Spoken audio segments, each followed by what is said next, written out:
Peace be to you all. This is Omar Abdul Malik, physician assistant and health educator.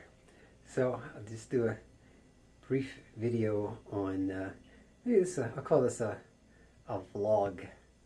And in this vlog I'll insert a couple of messages.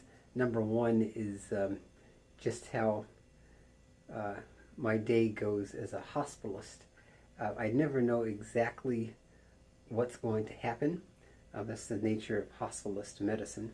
Like today, I'm leaving much later than I anticipated, but I had a lot of things happen. We had a lot of patients be admitted to the hospital, so I was helping with admissions and doing histories and physicals. Then we had patients have to go out for emergencies. Then a patient died, unfortunately, and I had to declare the death. And try to say some soothing words to the family, which always, you want to take your time with it. And then also, there were some other patients. There was a patient who fell, so I had to write up, all of these things you have to do write-ups. It's very important that you document when things out of the ordinary happen to the patients. So the documentation always takes time because it becomes part of the chart, and you want to make sure you've documented the events as accurately as possible. So that takes time. And then talking to family members of patients takes time as well. But, for some reason, I didn't feel stressed out. I felt extremely busy, but maybe it's because it's Ramadan and I've been fasting. I don't know. It's I genuinely was not like, I did have a moment where I spoke rather firmly to a nurse. I went back and apologized. It was a little out of character for me. But, if you go into hospitalist medicine, you have to really, really be prepared to work very hard. You're kind of the conductor of all of the various teams. So cardiology, nephrology, urology, the dietitians, the physical therapists. You've got to be able to communicate with everybody and make sure the patient's getting what they need, and then communicate that to the patients if they're able to receive that communication, and certainly talk to the family members as well. But it's a lot of work, but I find it very rewarding. Today was particularly taxing, I'll say. But alhamdulillah, I got through it, getting ready to go home. No stress. The thing about fasting is that I've found I've been getting about 4 hours of sleep a night. But I've been okay. I'm able to work out and still come to work and work 8 to 12 hours a day and be ready to do it the next day. So we have to get up early in the morning for something called sahur, which is our pre-dawn meal. That you stop eating around 4:20, and then you make your morning prayer called Fajr, and then no food or water throughout the day. And then there's rules and stipulations that go with that. If you're a healthy person, then you're supposed to fast. Then you don't eat until the sun goes down, till iftar. But I seem to have more energy, so I think fasting is actually a good thing. Now, the second thing I want to talk about is Miss Roseanne Barr, and I think there was somebody else another comedian that made a faux pas today, or maybe it was yesterday, about the president's daughter. You want to be careful what you tweet and what you put on social media. I just joined Instagram, which I hadn't done before. So I'm on, I'm on LinkedIn, Facebook, YouTube, and Instagram now. So I see the importance of being careful about what you put on social media, because it can come back to haunt you. And you want to be careful, especially those of you guys who are applying to allied health schools.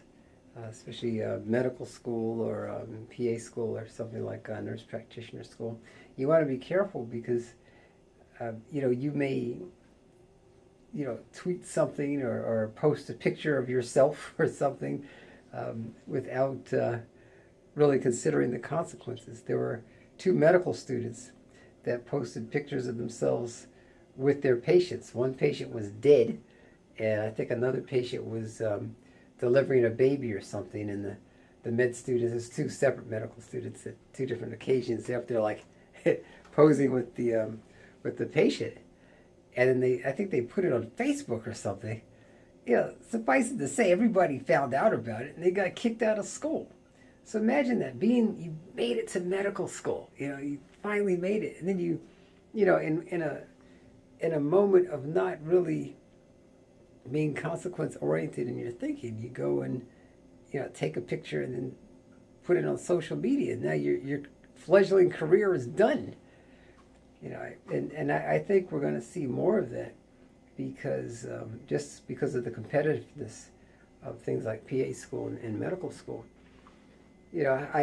I'm pretty sure that in many cases there may be college professors or people who are at admissions committees may look at their the pre-med students or the pre-PA students, applicants.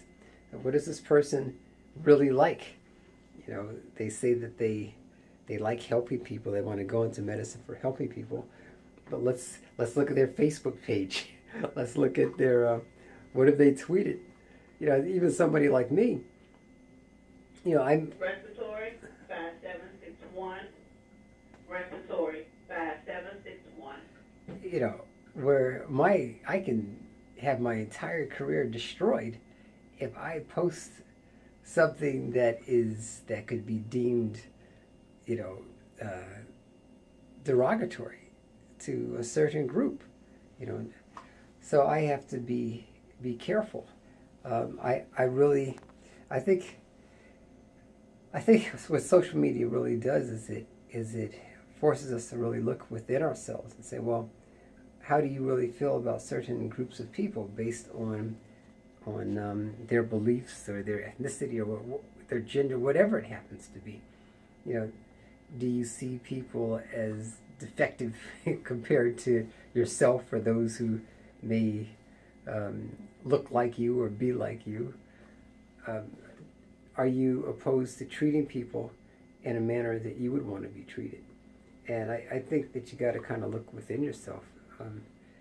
When making statements, especially when making statements about people and sending them out. I mean, I wouldn't want somebody making, something that could be racist or Islamophobic or whatever toward me.